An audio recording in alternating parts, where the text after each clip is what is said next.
Welcome to the place where we learn about and learn from the leaders in our field who are powering human creativity.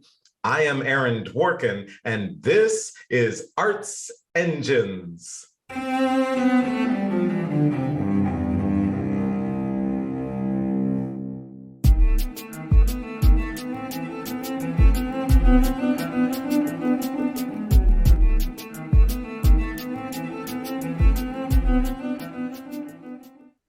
Thanks again for joining me here on Arts Engines. Today's guest is Jonathon Heyward, who serves now as the incoming music director of the Baltimore Symphony Orchestra. Jonathon, welcome to the show. Thank you so much for having me. So I am so excited to have you on the show and to be able to talk with you for a host of reasons. Obviously, I've known of your extraordinary work that you've already been doing and impact you've been having in the field, not just domestically, but also especially internationally, and most recently in Germany. So I want to kind of talk about all of those things. But first, I thought I would just start kind of with this global sense of coming in to take the reins of a major symphony orchestra. The Baltimore Symphony is one of our wonderful co-partners and co-curators here on Arts Engines. They're an extraordinary orchestra. I remember back in my early days at Peabody Prep and being in the area and taking the bus down from Pennsylvania. And so I just thought I'd ask you, as a leader, because we have so many people in leadership roles who watch the show, as a leader coming in, what do you think about? What's on your mind as you think about the orchestra and beginning your leadership? Are there kind of core approaches that you utilize? Yeah, no, absolutely. It's first and foremost one of the greatest honors to be music director of this fantastic organization and orchestra. I'm really just looking forward to what the future brings. But when going into an organization in the very beginning and with an orchestra as well, you're thinking about your vision, you're thinking about the sort of trajectory that's going to best fit the orchestra, align with your vision, and really is supported, of course, by the administration. And I had a little bit of a taste of this, of course, when I became chief conductor of the Nordwestdeutsche Philharmonie. The structure, of course, is completely different there. They are completely government-funded orchestra. So things are, in a way, the structure is different. However, I'd have to say the one thing that's very similar that I think upon receiving an appointment for both jobs was a moment of just listening and doing my homework.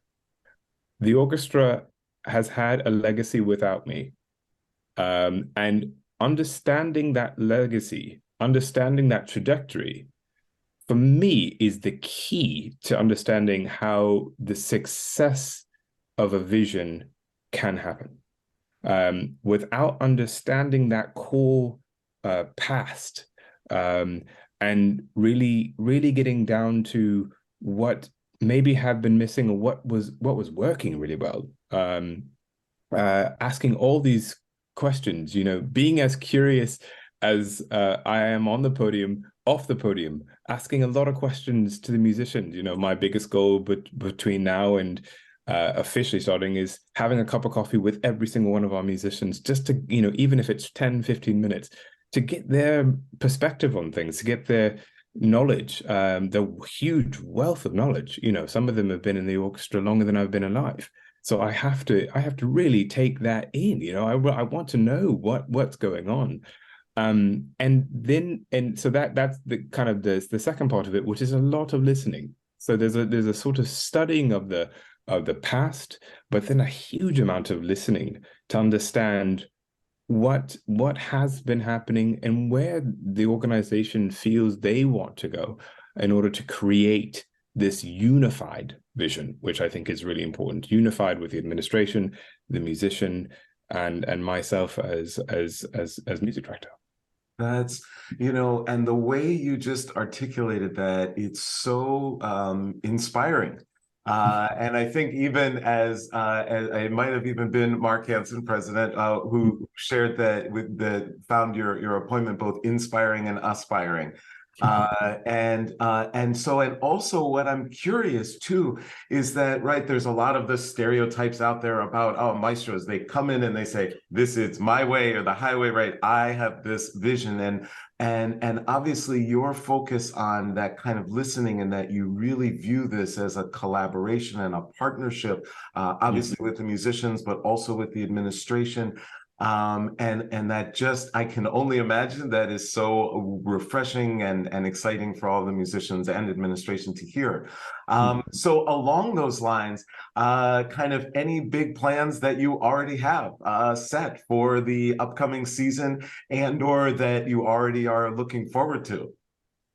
Yeah, there's a lot, and I'll try and kind of maybe calculate just a few of them. But I think the biggest part for me as a music director is as far as the artistic vision of the orchestra. For me, is all about the word intentionality. So everything that we do has to have the utmost intentionality behind it, because that with intentionality comes a level of deeper connection, I think. And for me, this source of deeper connection within our community is absolutely vital to our success as an organization. Deepening those roots within partnerships is something that's really particularly very, very important to me. As you probably already know, having spent time in the area, we are stone's throw away from Peabody, stone's throw away from BSA, Baltimore School of the Arts.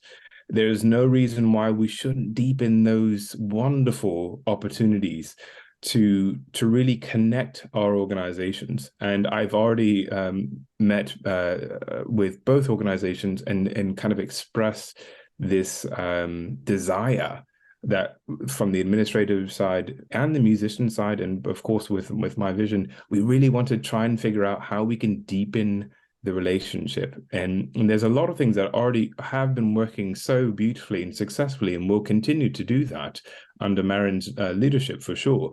However, there's even more to think about as we kind of develop and come into this sort of new age of what classical music is, and which is an exciting kind of renaissance, if you will, at the moment, which is a great thing to be a part of, and we certainly want to be a part of it. So that, I think, the core project that I really want to specify is this idea of partnerships within our community, and seeing what that might look like in the Maya half and outside of it. So exciting. And again, just showing how, being within and immersed in the community and these deep partnerships with other institutions, it's really amazing. So, in addition to all of this extraordinary, artistic leadership you're bringing, your appointment also, if you will, carries meaning in that it's kind of many firsts or up first. You're one of the youngest music directors to be appointed to a major orchestra, the first African-American music director of a major symphony orchestra, one of the top orchestras. And so just wondering, because again, there's a lot of people who tune into the show who themselves in their roles might feel like there is either attention or expectations or pressure. And just wondering, do any of those things kind of filter in for you as you approach this role? Are they on your mind at all? Do they affect or impact any way in which you want to approach the work in this role? It's a really great question, and it's something that I think about a lot. Particularly as the kind of the formative months of setting up what this vision is and moving forward. I think with both sort of sides of this, being young and African American, I really tend to try my utmost best and always bring it back to the music. Because for me, really centralizing my focus on those, on that and being able to deepen my musicality, my artistry as a musician, as a musical leader, will have the greatest impact for these sort of monumental trailblazing moments.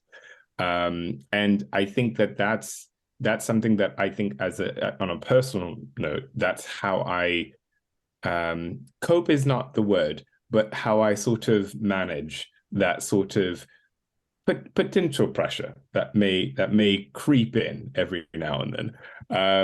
But because I think that's, again, when you think about some of the greatest who have already trailblazed way before me,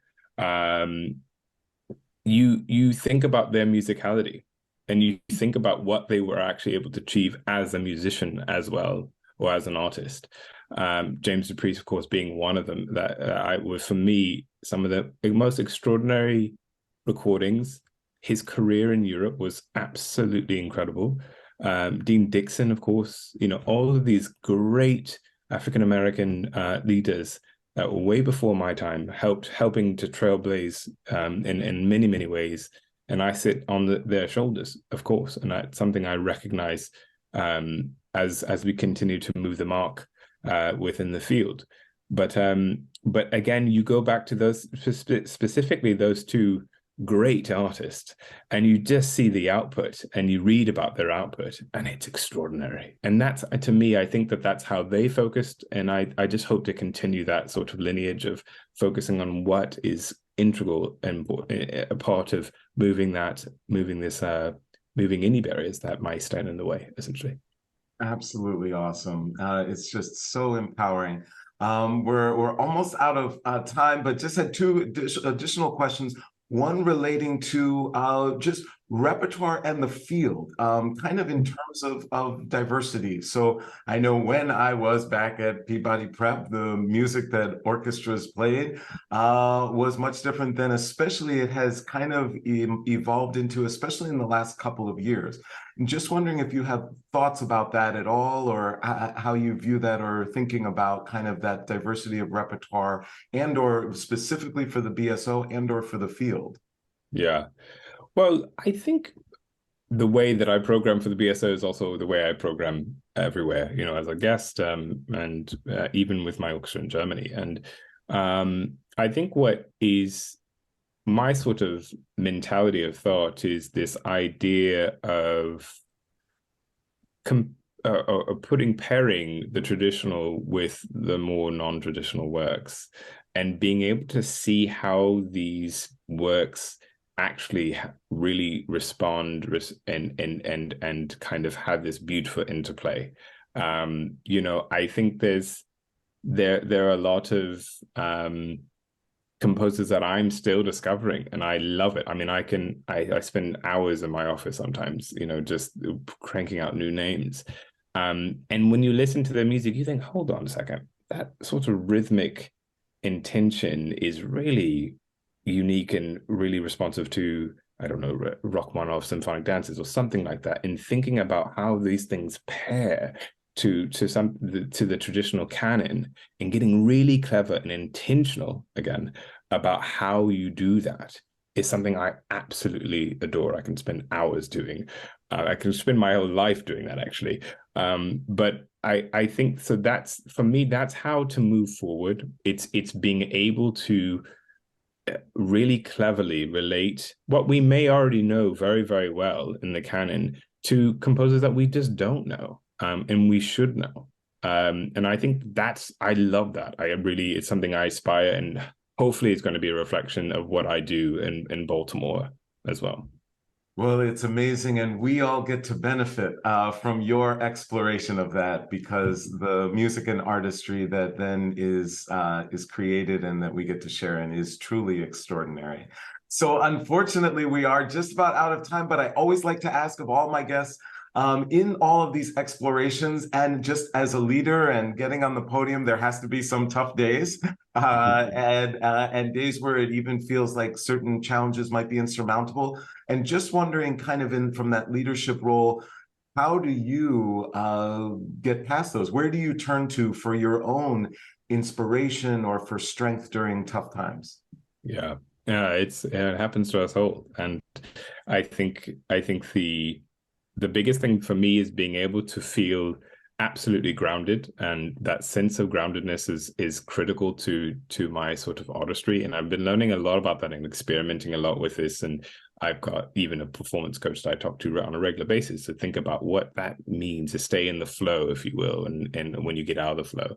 And so meditation practice is a huge part of what I do in order to stay into the flow, this idea of flow.